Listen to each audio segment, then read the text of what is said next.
Welcome back. I'm David. I've been speaking about starting to get involved with all things to do with spirit, from not so much the occult at this point, but the generals.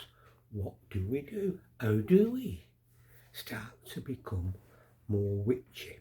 Well, I like to use the word spiritual.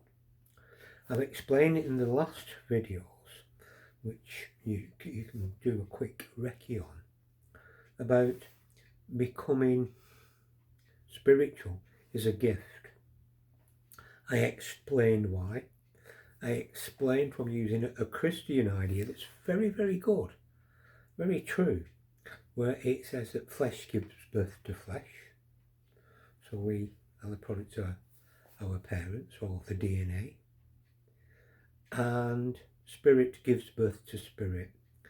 That no matter how we ourselves want to, or desire to be, or even have the dress code and have read all the books wanting to be spiritual, it's not going to happen. Like the fact that we're born from our parents, it was something that we had actually, in one way, no control over it. It was our parents doing what parents do. Our mothers do best. They created us. We didn't ask for it. We spiritually cannot create ourselves. It is a gift. So I talked about what can we expect now once we've received that gift.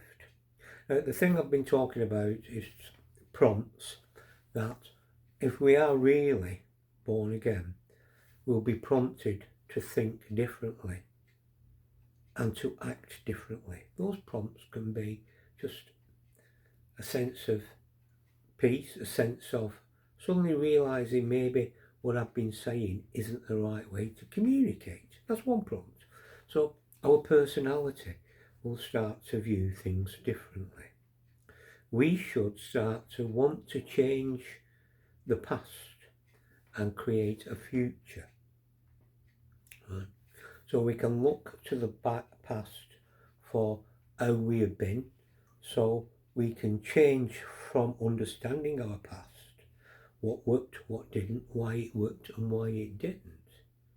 But actually, spiritually wise, what will happen is that the desire will be there. There'll be like a new ownership, in a sense, of your own person.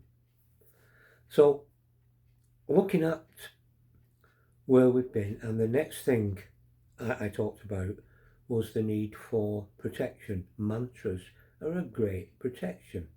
There are other stones that people use, other charms that people possess. But those are the things I want you to go and find out what works for you, not what works for me. Now, the most important thing is not to disregard the ability that spirit brings to you personally. Now, by that, what I'm trying to say to you is that spirit is talking to you as an individual. There are so many people online who want you to like, subscribe and donate. Well, there's no donation available on this channel at this present moment, because it's not about money. It's about using the experience I've had over the years and trying to explain to you some of the mistakes I made, one of which is complacency, to keep asking other people, to rely on them and not my own experiences. Why didn't this spell work? So you go and ask somebody else and they'll tell you something, so you go away and it still doesn't work. So you find yourself reading a book. Reading books is great if that's what you like doing. then that's great. And it might actually at times be a prompt. There might be things that reading, I sometimes find that I'm not a great reader, I'm more of a doer. But I sometimes find that watching through YouTube, I enjoy some of the characters on YouTube. And sometimes one or two things they say seems to ring that ding ding ding bell in the old brain. And I think, yeah, why am I not doing that? Why wasn't it not obvious? Now here is one of the secrets. In the practice, in the doing. Right? Now, at this moment in time, as you can see behind me, there are things that you might find fascinating. Has he got an altar? I've got more than one altar. How do I use my altar? That's all private, personal, and what works for me may not work for you. At this moment in time, there are many times when I'm in a position where I have no altar. I have no candle in my pocket and a lighter. I can't just pull it out in the middle of the park because the wind's way too strong. So what method do I have? Well, the truth is, it's within you. You carry it. You are the messenger and you are the recipient of a message. You personally, inward, inside you is a gift. That gift makes you special. That gift is why people, maybe even people that practice, find you irritable, because they want what you want. This is a truth about all peoples, even including me, sadly. But there'll be times when the word is lust after and envy, because somebody is telling you something and you think, oh, I so want to have that experience again, or for the first time, depending on what it is. And you know, I'm going to ask you to do something as you listen to me. Just simply relax. Hear my voice. Just ask yourself internally to be still. Listen. Learn that it's inside of you. What is in me? There is something similar inside of you. That's the magic. It's that is in us. It's not the ones, and I make lots of ones and I have fun making ones and I enjoy making ones. Yeah. I enjoy creating those masks above me. The one to the side and all around my room are paintings, masks and things that I've made or designed my altar around. That's the fun bit. That's like the thrill of having a home. You know, if you own your own home, one of the thrills of owning your own home is decorating it and over time changing it and homing the skills. I don't mean that as a pun. Homing your skills. Finding out what you want. It's your possession. Nobody can tell you what you can and can't do. So maybe we don't own the house, but we can own a space. And there's one space that only us can ever own, and that's the one inside there. Because most of what a practitioner does is done through belief, through knowledge, and through ritual. Now the reason people use rituals, because if it works once, like you set the alarm clock for whatever time you need to be up in the morning, and then you set off for whatever position you go into, either whether it's school, work, or just nothing to do with the rest of your day because you're retired. But you have an idea how long it would take you to get to the place. Like I know how long it takes me to get to the local town centre. How to get to the local town centre. Now all these things we know, but we know them because we practice, we do them daily. They become a part of us. And just sometimes if you're waiting for a bus, maybe, the bus time may say it's due now, but 10 minutes later, you can still be at that bus stop. But the point is, you know that space, and you'll think, oh my God, it's late. And all those feelings of it being late, all those are going on inside your head. And it's the same when you start to work to do a spell. That's why it's called a ritual. Because the ritual, if you're working, is that you get up at whatever time, you do whatever you need to do, and you leave at a certain time to be somewhere else at a certain time. And that's part of the ritual of that day. The reason why I'm using these things and not trying to tell you what to do is because it's individual. Now, I would imagine if you've got YouTube, I would imagine if you're listening to this video, that maybe you can afford something like what's called a candle. I'm not being facetious here. You can afford a candle, a tea candle, and something to light it with. And by sitting quietly and watching that candle burn, you'll see the energy. You can feel the heat if you get too close. But it's all about, you know what to expect.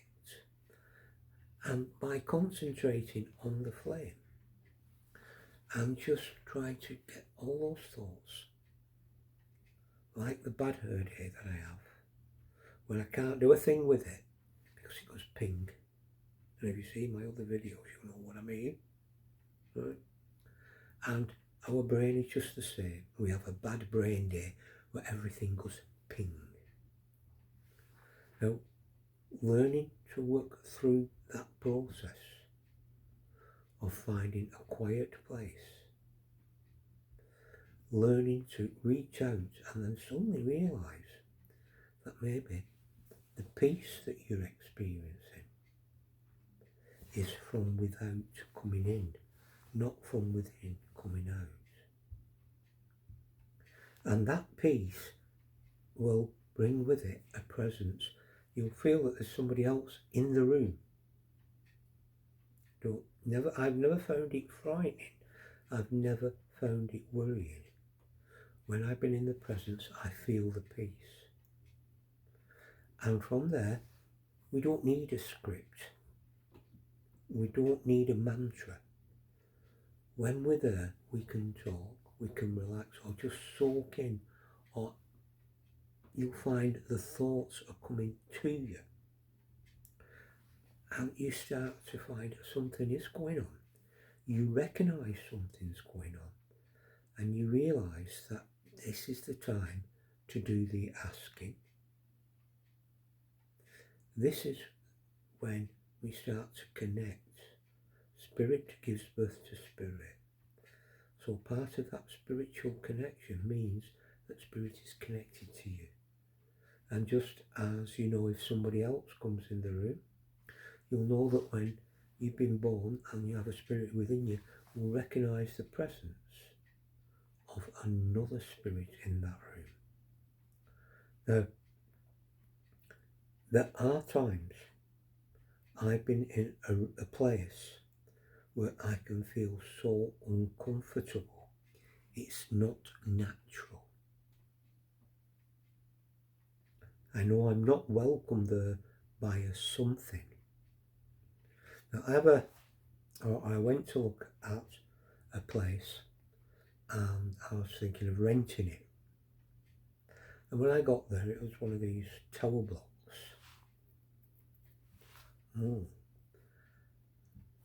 The structure, the lift which got me to the place, the room of the place it needed repair.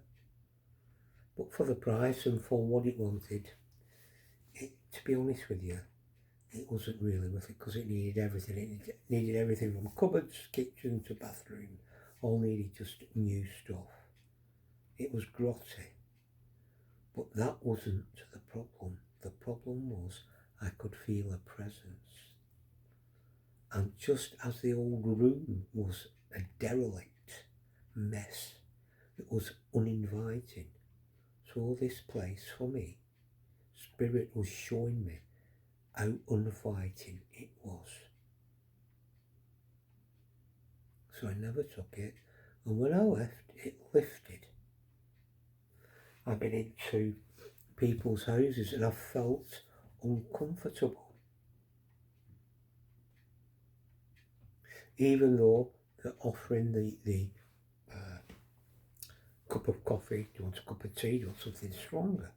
They're being polite, but I feel uncomfortable in the house. And I've been in other places where that once I've sat down, I just felt at home. That is how your spirit starts to talk with you. Now, lots of other people will say, well, I feel like that and I've not been born again. To some degree, we have our own spirit. We're human, we are our spiritual being. But the spirit that starts to communicate with us, the one that has been gifted, will start to bring to you a completely different insight and a different way of seeing the world. It's done through peace, it's done through presence, it's done through acknowledging and learning to be at peace. Find peace, make peace with yourself and with your spirit within.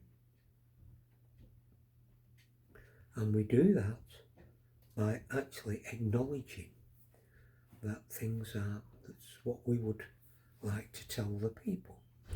Being honest with self is the most important part of the process. I still use the Kylie chants, the meditations.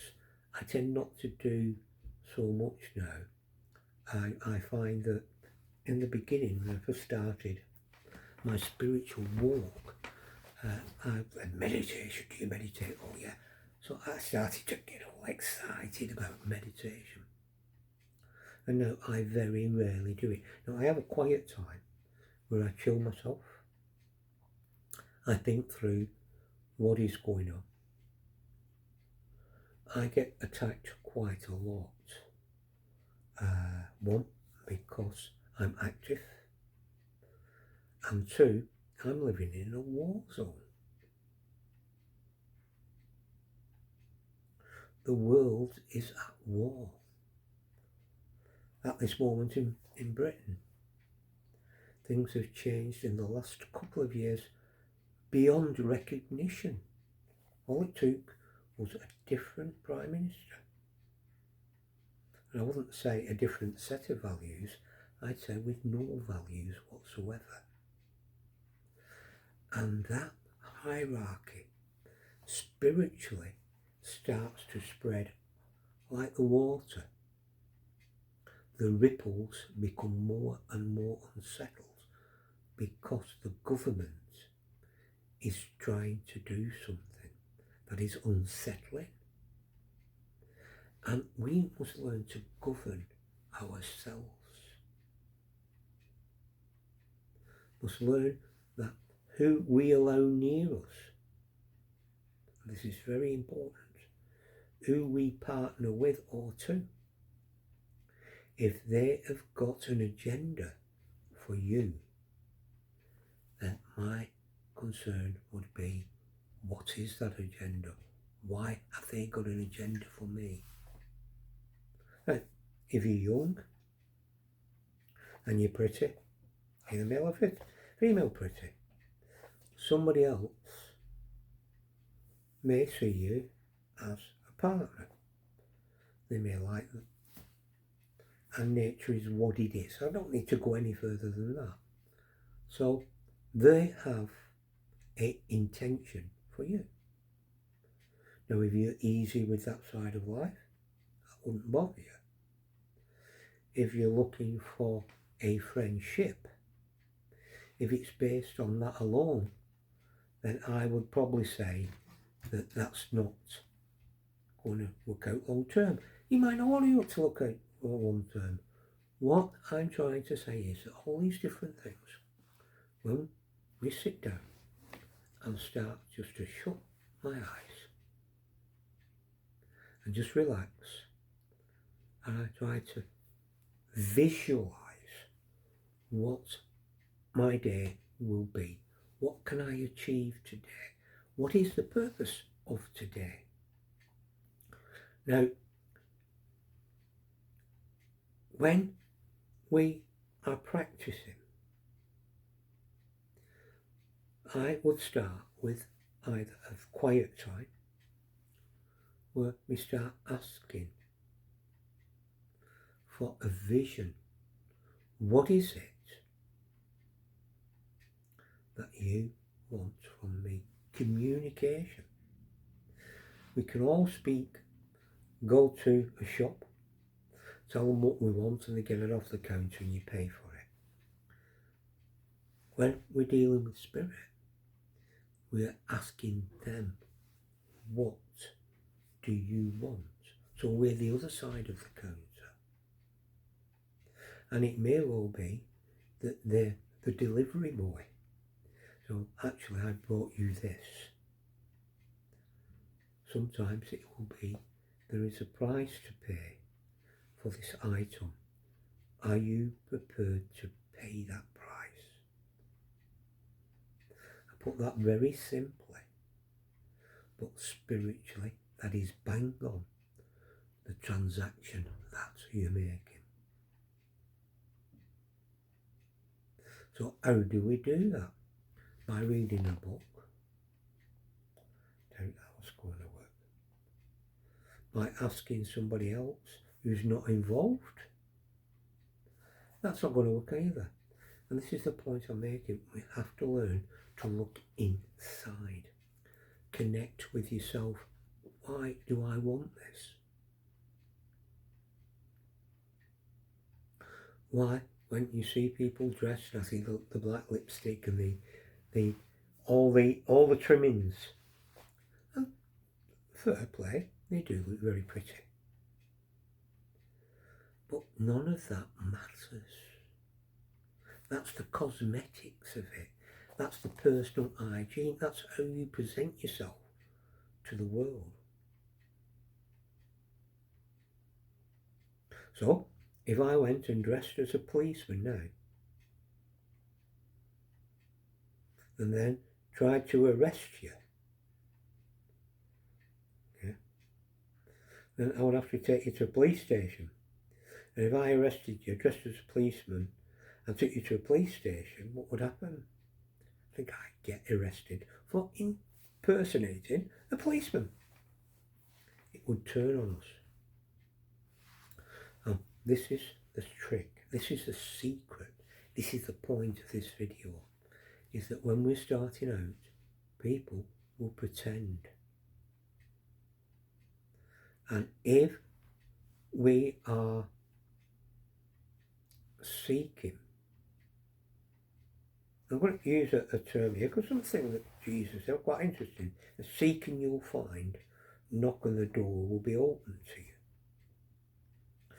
So all Christians say, yeah, let's go seeking, let's go find, let's go knocking on doors.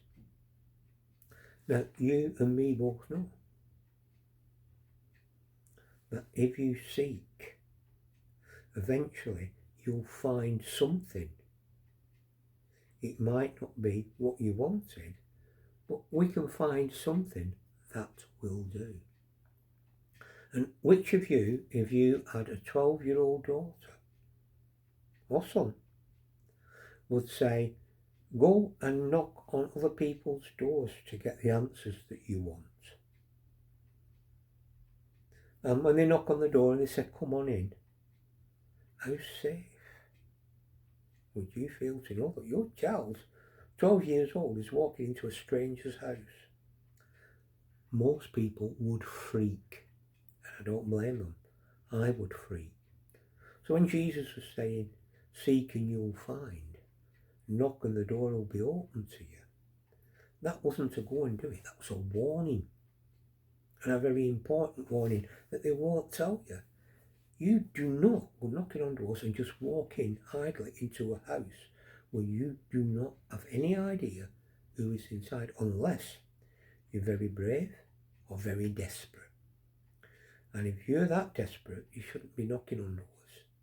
You should be doing what I'm asking you to do, is to sit down, ask yourself, why is it? And if we want to be really honest with ourselves, a lot of the time it's a want, not a necessity, a want. Why do I want to be like that person? Because that's the old idea of selling themselves to you.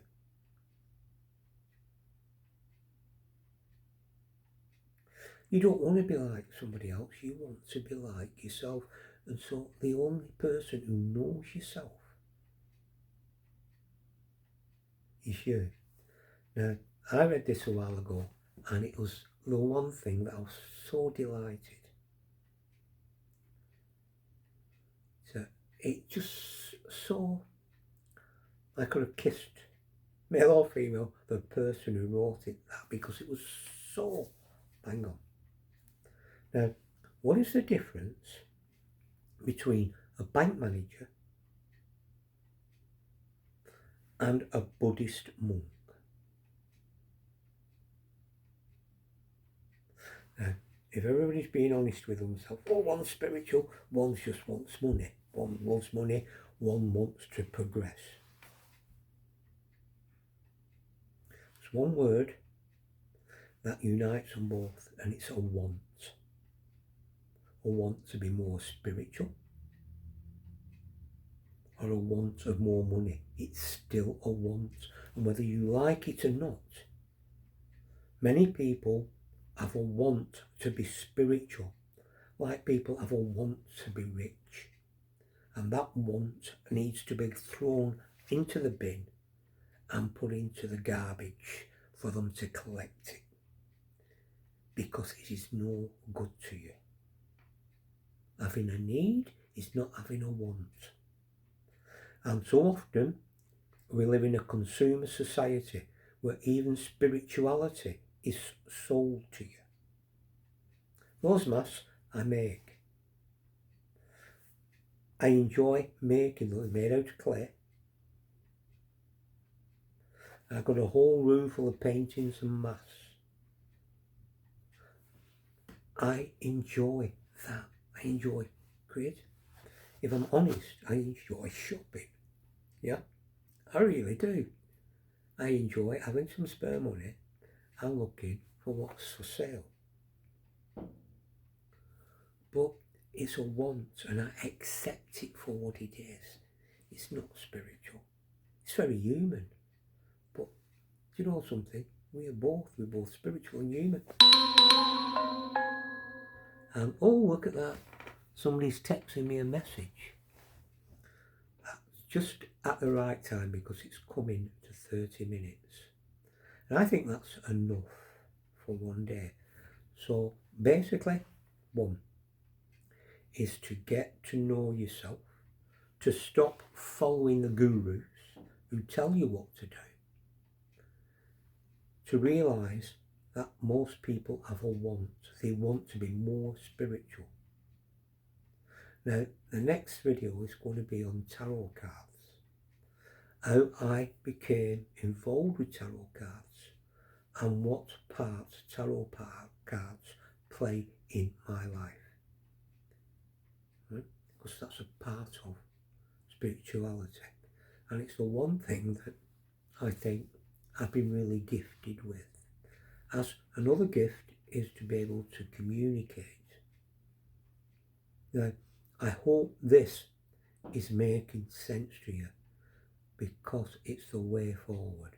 But we're now on 30 minutes, and I think that's plenty of time. So I want to thank you for watching, and hope you too have a great day. Goodbye now.